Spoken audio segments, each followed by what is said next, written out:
Je suis le cep et vous êtes les sarments. Celui qui demeure en moi et en qui je demeure porte beaucoup de fruits, car sans moi, vous ne pouvez rien faire. Jean 15, 5.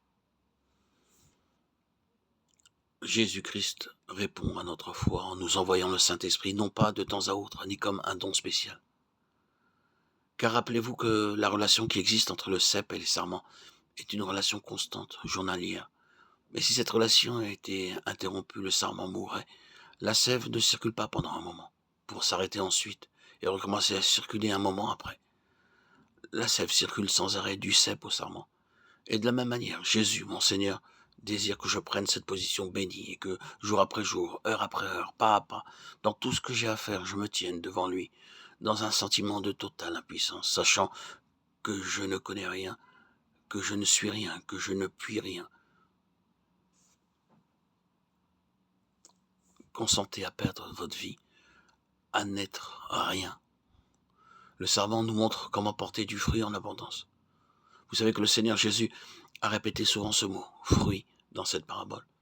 Il parle d'abord de fruits, ensuite de plus de fruits, puis de beaucoup de fruits. Oui, nous avons reçu l'ordre non seulement de porter du fruit, mais de porter beaucoup de fruits. C'est ainsi que mon Père sera glorifié si vous portez beaucoup de fruits. En premier lieu, Christ dit « Je suis le cep et mon Père est le vigneron ». Mon Père est le vigneron qui prend soin de moi et de vous. C'est lui qui veille sur les rapports entre Christ et les sarments du divin cep. Et c'est par la puissance de Dieu, à travers Christ, que nous portons du fruit. Vous savez que notre pays périt faute d'évangélistes, mais nous avons besoin que ceux qui travaillent à l'œuvre de Dieu aient une puissance nouvelle, une vie différente, et que nous puissions apporter aux autres une plus grande bénédiction. Enfants de Dieu, c'est à vous que je m'adresse. Vous savez quelle peine vous vous donnez pour un malade. Voici votre ami en danger de mort et rien ne peut rafraîchir cet ami, sauf quelques grappes de raisin. Et ce n'est pas la saison.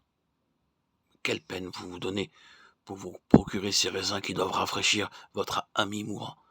Et autour de vous, il y a des millions de gens qui ne vont jamais dans un lieu de culte, et bien d'autres qui vont à l'église, mais qui ne connaissent pas Jésus-Christ. Et les grappes célestes, les grappes de la vigne divine, ne peuvent être obtenues à aucun prix, à moins que les enfants de Dieu, les sarments du cep divin, ne portent du fruit par leur vie de communion intime avec Christ. À moins que les enfants de Dieu ne soient remplis de la sève de la céleste vigne, à moins qu'ils ne soient remplis du Saint-Esprit et de l'amour de Jésus. Ils ne peuvent produire beaucoup de fruits. Il y a beaucoup de travail accompli pour le Seigneur, beaucoup de sermons, d'études bibliques et de visites, beaucoup de combinaisons, beaucoup d'efforts de toutes sortes. Mais il y a peu de manifestations de la puissance de Dieu. Ne confondez pas le travail et les fruits. Il peut y avoir un travail important accompli pour Christ, sans que ce travail soit le fruit du divin cep. Ne recherchez pas uniquement le travail. Étudiez cette question. Portez du fruit. Cela signifie le cep divin lui-même venant dans votre cœur et dans le mien.